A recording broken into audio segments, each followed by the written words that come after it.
तो चलेंगे, आज के क्लास में हम लोग पढ़ेंगे प्राइम मिनिस्टर, जो कि चैप्टर नंबर कितना है, कितना चैप्टर नंबर प्राइम मिनिस्टर का, ठीक है, चैप्टर नंबर 19, ठीक है। देखेंगे संविधान द्वारा, ठीक है, संविधान द्वारा प्रदत्त संस्कार की संसदीय व्यवस्था में राष्ट्रपति केवल नाम मात्र का कार्यकारी प्रमुख होता है, ठीक है। डिज्यूरे एग्जीक्यूटिव जिसको कहते हैं, ठीक है। डिफैक्टो कौन होता है? डिफैक्टो मतलब क्या होता है? प्रधानमंत्री। तो आपको पता होना चाहिए हमारे यहाँ संसदीय शासन व्यवस्था को अपनाया गया। कौन सी शासन व्यवस्था को अपनाया गया है? तो संसदीय शासन व्यवस्था को अपनाया गया है, ठीक है। कोई भी लोग क्लास छोड़ के नहीं जाएंगे एक बजे से पहले, ठीक है। देखो कारण बताओ, नोटिस जारी हो जाएगी, ठीक है। तो हमारे यहाँ संसदीय व्यवस्था को अपनाया गया है, जिसमें राष्ट्रपति केवल नाम मात्र के कार्यकारी प्रमुख होते हैं। वास्तविक कार्यकारी की शक्तियां मतलब किसके पास में होती है? डिफैक्टो एग्जीक्यूटिव कौन होता है? तो डिफैक्टो एग्जीक्यूटिव की बात करेंगे, प्राइम मिनिस्टर होता है, ठीक है। दूसरे शब्दों में राष्ट्रपति राज्य का प्रमुख होता है, जबकि प्रधानमंत्री सरकार का प्रमुख होता है। एग्जाम में प्रश्न पूछता है राज्य प्रमुख कौन होता है, तो क्या बताएंगे? राष्ट्रपति। राज्य प्रमुख होता है राष्ट्रपति, ठीक है। बीच बीच में बोलते रहेंगे तो आप लोग को नींद भी नहीं आएगी, ठीक है, इसलिए माइक खोल ले और बोलते रहे बीच बीच में। और जबकि प्रधानमंत्री की बात करेंगे तो क्या होता है? प्रधानमंत्री सरकार के प्रमुख होते हैं, ठीक है। ध्यान रखेंगे, आप देखेंगे प्रधानमंत्री की नियुक्तियां, ठीक है। प्रधानमंत्री की नियुक्ति के बारे में हम जानते हैं, संविधान में प्रधानमंत्री के निर्वाचन और नियुक्ति के लिए कोई विशेष प्रक्रिया नहीं दी गई है, ठीक है, ध्यान में रखेंगे। तो बात करेंगे यहाँ पे, तो ध्यान में रखना है। तो संविधान में प्रधानमंत्री के निर्वाचन और नियुक्ति के लिए कोई विशेष प्रक्रिया की बात करेंगे तो कोई ऐसी प्रक्रिया नहीं है। लेकिन संविधान का अनुच्छेद 75 जो है, ध्यान रखिए, कौन सा अनुच्छेद? अनुच्छेद 75 केवल इतना कहता है कि राष्ट्रपति प्रधानमंत्री की नियुक्ति करेगा, ठीक है। कौन करेगा? राष्ट्रपति प्रधानमंत्री की नियुक्ति करेगा, ठीक है, ध्यान रखेंगे। कौन करेगा? राष्ट्रपति प्रधानमंत्री की नियुक्ति करेगा, ठीक है। यहाँ पे प्रधानमंत्री नियुक्त होते हैं, क्या होते हैं? प्रधानमंत्री क्या होते हैं? नियुक्त होते हैं। और किसके द्वारा नियुक्त होते हैं प्रधानमंत्री? तो प्रधानमंत्री राष्ट्रपति। राष्ट्रपति के द्वारा नियुक्त होते हैं। किसके द्वारा नियुक्त होते हैं? तो राष्ट्रपति के द्वारा क्या होते हैं? प्रधानमंत्री नियुक्त होते हैं, ठीक है। हालांकि इसका मतलब ये बिल्कुल भी नहीं है, ठीक है, इसका मतलब ये बिल्कुल भी नहीं से राष्ट्रपति किसी भी व्यक्ति को प्रधानमंत्री नियुक्त कर सकता है, ठीक है। आर्टिकल 75 क्या कहता है? तो भाई साहब, राष्ट्रपति जो होंगे उनका कर्तव्य होगा सो प्राइम मिनिस्टर को नियुक्त करे, ठीक है। क्योंकि सरकार को चलाने के लिए कौन चाहिए? प्राइम मिनिस्टर चाहिए। लेकिन इसका मतलब बिल्कुल भी नहीं होगा कि राष्ट्रपति किसी भी व्यक्ति को प्रधानमंत्री नियुक्त करने हेतु स्वतंत्र है। सरकार की संसदीय व्यवस्था के अनुसार राष्ट्रपति लोकसभा में बहुमत प्राप्त दल के नेता को प्रधानमंत्री नियुक्त करता है, ठीक है, ध्यान में रखिएगा, ठीक है। अब यहाँ पे एक शब्द प्रयुक्त हुआ, लोकसभा में बहुमत प्राप्त, ठीक है। संसद की बात नहीं है, लोकसभा में जो बहुमत प्राप्त जो होगा, जो व्यक्ति होगा, जो नेता होगा, उसी को मतलब राष्ट्रपति मतलब क्या करेंगे? प्रधानमंत्री नियुक्त करेंगे। लेकिन आप बोलोगे सर मान लीजिए लोकसभा में किसी को बहुमत प्राप्त नहीं हुआ, तो देखेंगे जब लोकसभा में जब किसी के पास बहुमत प्राप्त नहीं होगा, ठीक है, किसी भी पार्टी को लोकसभा में बहुमत प्राप्त नहीं हुआ। बहुमत क्या होता है? लोकसभा का सदस्यों का आधा प्लस एक। बहुमत का मतलब क्या? आधा प्लस वन। सदस्यों की संख्या के 1/2 प्लस 1 जो होता है वही आपका बहुमत होता है, ठीक है। जब लोकसभा में किसी के पास स्पष्ट बहुमत नहीं होता, राष्ट्रपति प्रधानमंत्री की नियुक्ति अपनी वैकल्पिक विवेक स्वतंत्रता का उपयोग करता है। मतलब राष्ट्रपति के पास विवेक, अपने विवेक का प्रयोग करने के अधिकार है। राष्ट्रपति ऐसे परिस्थिति में अपने विवेक का प्रयोग करते हुए, जो कि उनको व्यक्तित्व की स्वतंत्रता भी है, उसका प्रयोग करके किसी व्यक्ति को प्रधानमंत्री नियुक्त कर सकता है। इस स्थिति में, लेकिन राष्ट्रपति इस स्थिति में क्या देखेगा? तो राष्ट्रपति इस स्थिति में देखेगा जो सबसे बड़ा दल होगा, ठीक है, सबसे बड़ा दल होगा उसके नेता को राष्ट्रपति या फिर गठबंधन के नेता को प्रधानमंत्री नियुक्त कर सकता है, ठीक है। लेकिन इसमें भी कुछ बातें हैं, ठीक है, ध्यान रखिए। सबसे बड़े दल अथवा गठबंधन के नेता को प्रधानमंत्री नियुक्त करेगा, और इसको ध्यान में, 1 माह के अंदर में, कितने माह के अंदर में? 1 माह के अंदर में सदन में विश्वास मत हासिल करने को कहेगा। मान लीजिए किसी भी व्यक्ति को स्पष्ट, किसी भी पार्टी को स्पष्ट बहुमत नहीं है, तो राष्ट्रपति को क्या करना है? प्रशासन को चलाने के लिए प्रधानमंत्री की नियुक्ति होना स्वाभाविक है। तो ऐसे कंडीशन में जो सबसे बड़ा दल रहेगा, या फिर मान के चले कोई गठबंधन का पार्टी का नेता रहेगा, उसको राष्ट्रपति प्रधानमंत्री नियुक्त कर देंगे और उसको कहेंगे से तुम 1 महीना के अंदर में सदन में क्या करो? बहुमत साबित करो। और सदन में बहुमत साबित करने की प्रक्रिया को क्या बोलते हैं? विश्वास मत हासिल करना कहते हैं। क्या कहते हैं? विश्वास मत हासिल करना, ठीक है। राष्ट्रपति द्वारा इस विवेक स्वतंत्रता का प्रयोग प्रथम बार 1979 में किया गया था। कब किया गया था? ये विवेक की स्वतंत्रता जो होती है राष्ट्रपति के पास, इसका प्रयोग सबसे पहले राष्ट्रपति ने कब किया था? तो क्या बताएंगे? तो कब किया गया था? 1979 में किया था। कब किया गया था? 1979 में इसका प्रयोग सबसे पहले राष्ट्रपति महोदय ने किया। ठीक है, कब किया? तो 1979 में इसका प्रयोग राष्ट्रपति महोदय ने सबसे पहली बार किया, जब तत्कालीन राष्ट्रपति नीलम संजीव रेड्डी ने मोरारजी देसाई वाली जनता पार्टी के सरकार के पतन के बाद चौधरी चरण सिंह को क्या किया, तो यहाँ पे ध्यान में रखें क्या किया, तो यहाँ पे उनको प्राइम मिनिस्टर नियुक्त किया गया। क्या होता है, अब देखिएगा 1975 में इमरजेंसी लगती है, 1977 में चुनाव होता है। 1977 में चुनाव होता है तो इंदिरा गांधी के नेतृत्व वाली जो कांग्रेस पार्टी की जो बहुत करारी हार होती है, ठीक है, और जनता और बहुत सारे पार्टी मिलकर एक साथ चुनाव लड़ते हैं, जनता पार्टी बनता है, जनता पार्टी की सरकार बनती है। लेकिन जनता पार्टी जो था गठबंधन की सरकार थी, बहुत सारे पार्टी के लोग थे वहां पे, और जब बहुत सारे लोग जब एक जगह अगर हो जाते हो तो समझिए मतभेद होना स्वाभाविक हो। ठीक है, तो ऐसे कंडीशन में क्या होता है, जनता पार्टी की सरकार नहीं चल पाती है, और जब नहीं चल पाती तो सरकार जब समाप्त हो जाती है तो बड़ा अजीब स्थिति उत्पन्न हो जाती है। तो ऐसे कंडीशन में नीलम संजीव रेड्डी ने अपने विवेक का प्रयोग करते हुए मोरारजी देसाई वाली जनता पार्टी सरकार के पतन के बाद, ठीक है, गठबंधन के चौधरी चरण सिंह को, ठीक, गठबंधन के नेता को प्रधानमंत्री नियुक्त किया। ठीक है, एक स्थिति और भी है, जब राष्ट्रपति प्रधानमंत्री के चुनाव एवं नियुक्ति के लिए अपना व्यक्तिगत निर्णय लेता है। कब लेगा? जब प्रधानमंत्री की अचानक मृत्यु हो जाए। देखिए, प्रधानमंत्री का पद खाली नहीं होता है, जब प्रधानमंत्री का मान लीजिए किसी भी परिस्थिति में अचानक मृत्यु हो जाए और उसका कोई मतलब उत्तराधिकारी ना हो, तो ऐसे कंडीशन में कार्यवाहक प्रधानमंत्री नियुक्त करने की प्रथा। बोलोगे सर ऐसा कब हुआ? तो नेहरू जी की मृत्यु हो गई तो कार्यवाहक प्रधानमंत्री गुलजारी लाल नंदा को बनाया गया कि नहीं बनाया गया? लाल बहादुर शास्त्री जी का असमय मृत्यु हो गया ताशकंद में। ठीक है, तो उस समय भी फिर दूसरी बार में तो गुलजारी लाल नंदा को कार्यवाही प्रधानमंत्री नियुक्त किया गया। इंदिरा गांधी की हत्या कर दी गई, तो इंदिरा गांधी की हत्या कर दी गई तो ज्ञानी जैल सिंह थे उस समय, मतलब क्या थे, राष्ट्रपति थे, उन्होंने मतलब राजीव गांधी को शपथ दिलाया। तो इस तरीके से मतलब क्या हुआ, राजीव गांधी को प्रधानमंत्री नियुक्त करके कार्यवाहक प्रधानमंत्री नियुक्त किया गया।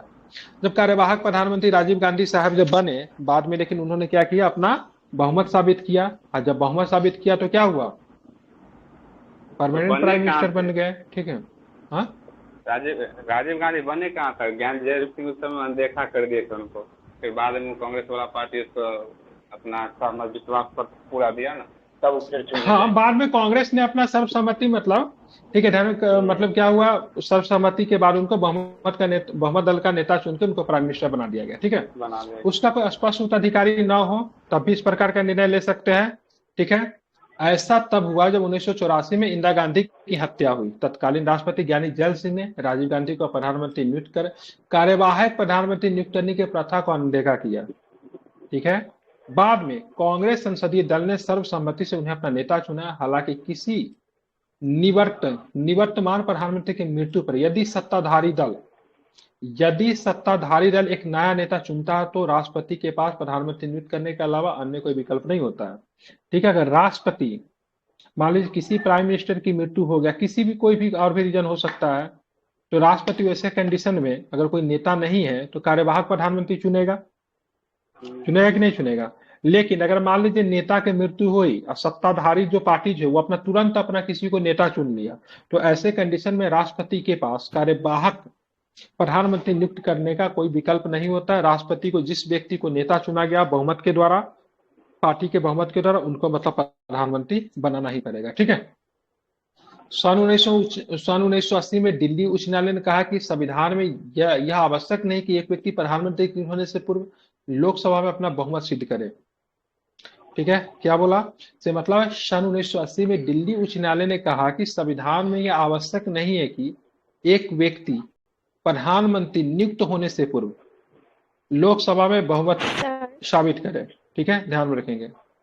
हाँ, क्या कार्यवाहक प्रधानमंत्री होंगे वो किस दल के होंगे? सत्ताधारी पार्टी दल के? कार्यवाहक प्रधानमंत्री कोई भी व्यक्ति बन सकता है, लेकिन ध्यान में रखेगा जो भी बनेगा वो मतलब क्या करेगा, अगर वो कंटिन्यू अगर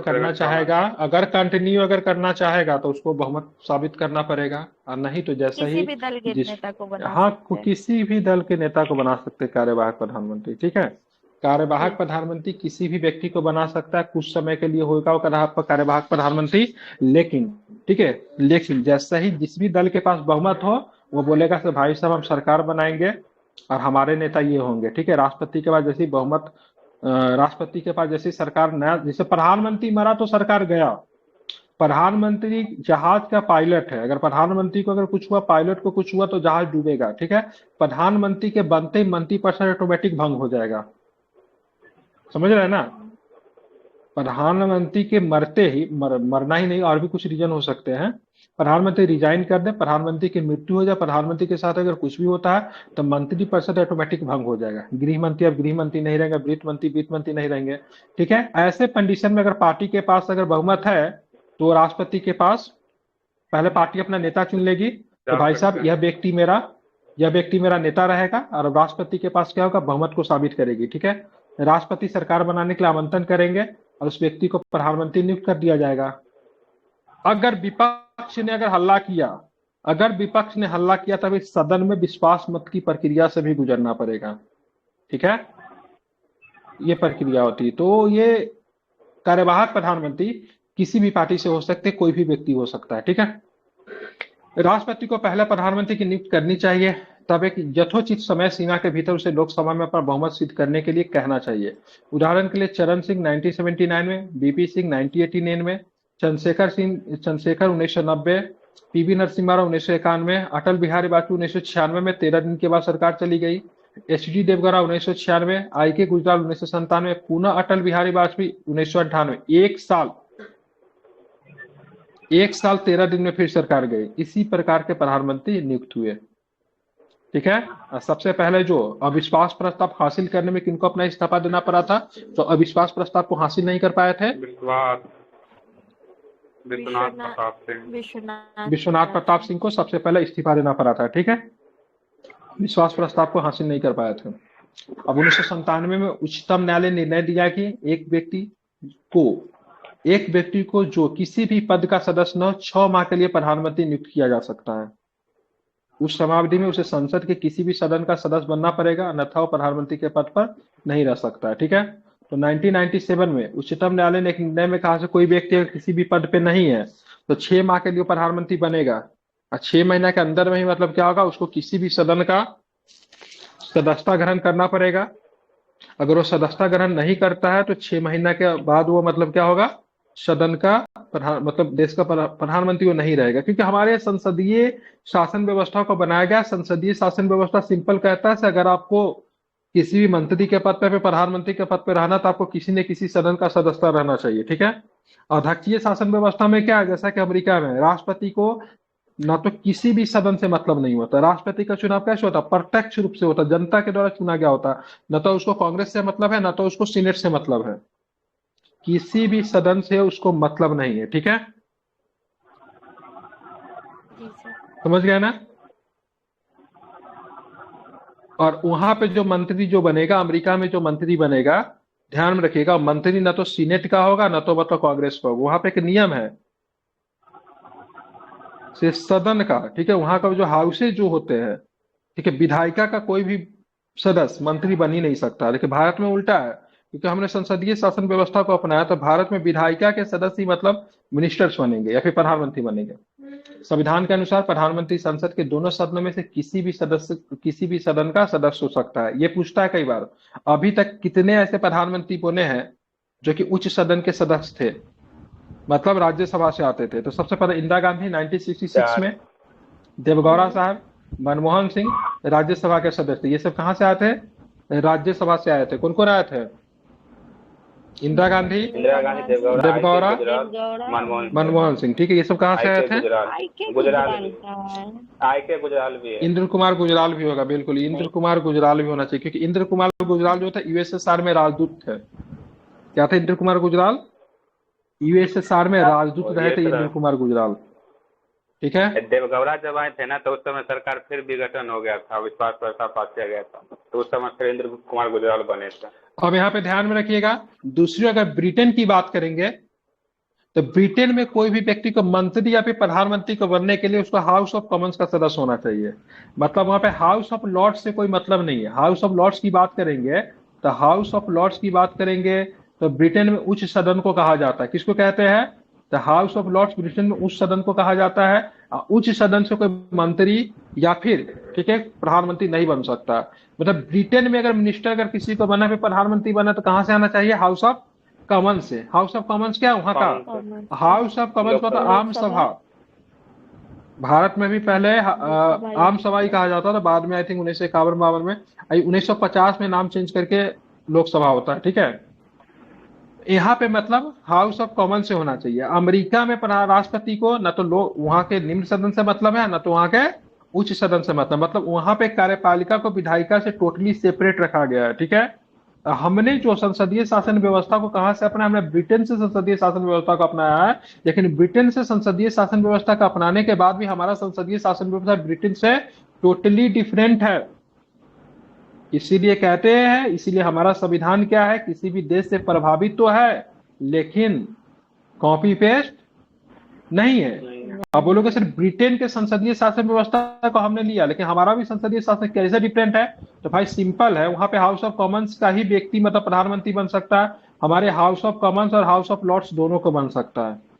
अगर हमारे यहाँ 6 महीना तक कोई व्यक्ति बिना किसी सदन का सदस्यता ग्रहण किए प्रधानमंत्री बन सकता है, लेकिन ब्रिटेन में कोई बन सकता है कि वहां पर प्रधानमंत्री बनने के लिए हाउस ऑफ कॉमन्स की सदस्यता होना अनिवार्य है। पहला दिन बनेगा पहले ही दिन से। दूसरी बात, ब्रिटेन में देखेंगे छाया कैबिनेट होता है, जिसको शैडो कैबिनेट बोलते हैं। क्या बोलते हैं? Shadow cabinet. मतलब क्या होता है? शैडो शैडो कैबिनेट कैबिनेट हो, जैसे मान लीजिए जैसे हम परिवार चला रहे हैं, ठीक है। तो हम परिवार चला रहे हैं ना, तो अपने पीछे हम एक दूसरे व्यक्ति को भी तैयार करें। जैसे तो मेरा तबियत खराब होगा, कुछ भी होगा, वो आके तुरंत टेक ओवर कर लेगा। तो वहां के गवर्नमेंट पे ज्यादा स्टेबिलिटी पाई जाती है, क्योंकि वहां पे सरकार कभी गिरेगी नहीं। एक सरकार गिरेगी, दूसरा तुरंत क्या करेगा, उसको टेक ओवर कर लेगा। लेकिन भारत में क्या है? उसमें विपक्ष का उसमें शामिल हाँ, होता है ना विपक्ष का शैडो शामिल होता है। कैबिनेट छह में। कैबिनेट में विपक्ष का होता है, ठीक है। अरे सरकार कब गिरेगी? जब बहुमत होएगा तब तो ही सरकार गिरेगी ना। तो विपक्ष की भूमिका तो ऑटोमेटिक चले आएगी। अब दूसरी बात समझिएगा, जबकि हाँ दूसरी बात क्या है, तीसरा अंतर क्या हो जाएगा, संसदीय शासन व्यवस्था में हमारे यहाँ जो राष्ट्र प्रमुख होते हैं वह मतलब क्या होते हैं, निर्वाचित होते हैं। क्या होते हैं? निर्वाचित। भले अप्रत्यक्ष रूप से निर्वाचित है, लेकिन निर्वाचित तो है कि नहीं है। जबकि हाँ ब्रिटेन में क्या है, वंशागुणत है, ठीक है। इस तरीके से ब्रिटेन से वंशानुगत हमारा संसदीय शासन व्यवस्था पूरी तरीके से अंतर है। 8 नंबर का प्रश्न में आ भिन्न सकता है ये, है। ठीक है। ठीक है, बिल्कुल। अब बात करेंगे 8 नंबर में आता है, पूछा हुआ भी है, ठीक है। अब आगे बात करेंगे शपथ और पदावधि एवं वेतन। तो ध्यान में रखिएगा, प्रधानमंत्री 2 तरह का शपथ लेता है। मैं हमेशा इस पे चर्चा करता हूं। पद की शपथ लेगा और गोपनीयता की शपथ लेगा। राष्ट्रपति गोपनीयता की शपथ नहीं लेते हैं। राष्ट्रपति गोपनीयता की शपथ नहीं लेंगे, ठीक है। जी। प्रधानमंत्री पद ग्रहण करने से पूर्व राष्ट्रपति उसे पद एवं गोपनीयता की शपथ दिलाता है।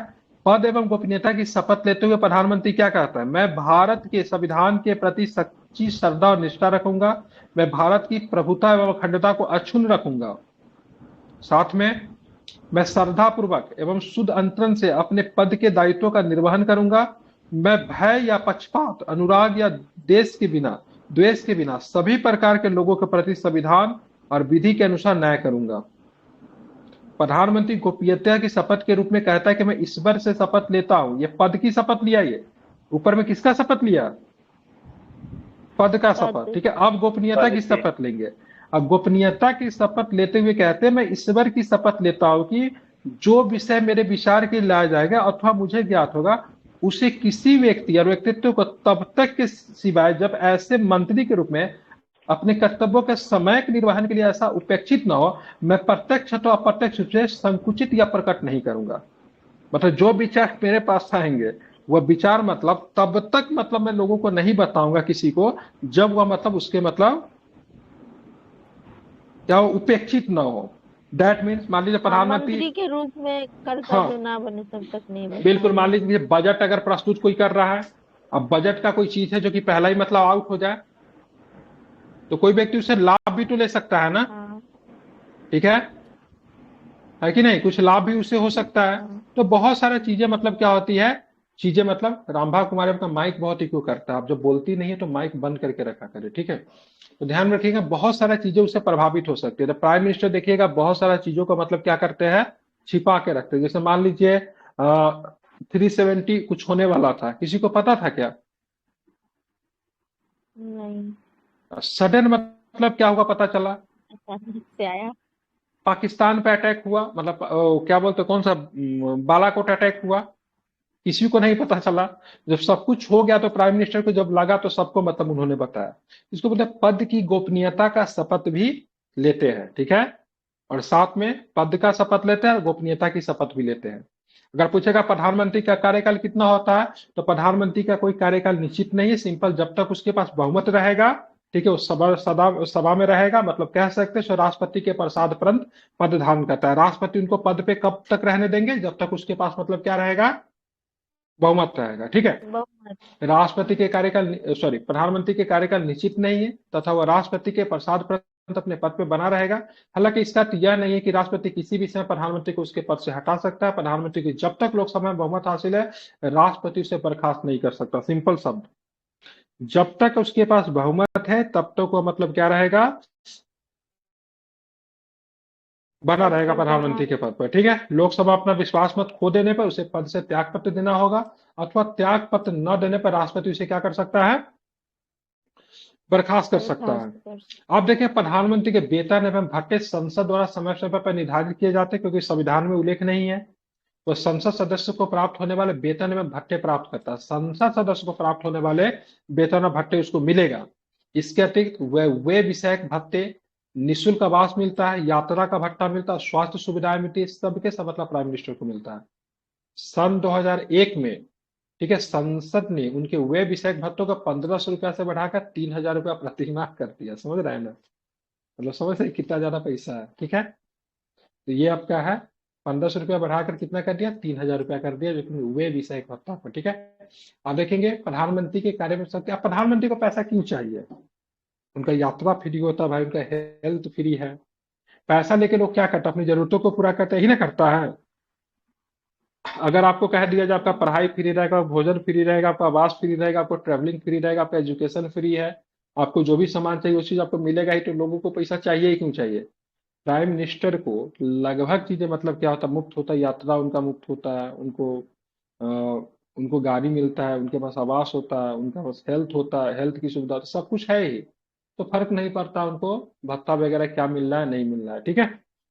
कल के क्लास में हम लोग देखेंगे प्रधानमंत्री की कार्यक्रम शक्तियां, क्योंकि बड़ा होता है प्रधानमंत्री की कार्यक्रम शक्तियां। तो कल के क्लास में हम लोग प्रधानमंत्री की कार्यक्रम शक्तियां देखेंगे। प्रधानमंत्री के बहुत सारे कार्य होते हैं, कार्यपालिका के संबंध में क्या कार्य है, राष्ट्रपति के शक्तियों का किस प्रकार से प्रयोग करता है, ठीक है। तो इस सारी चीज को कल के क्लास में हम लोग देखेंगे और कोशिश करेंगे कल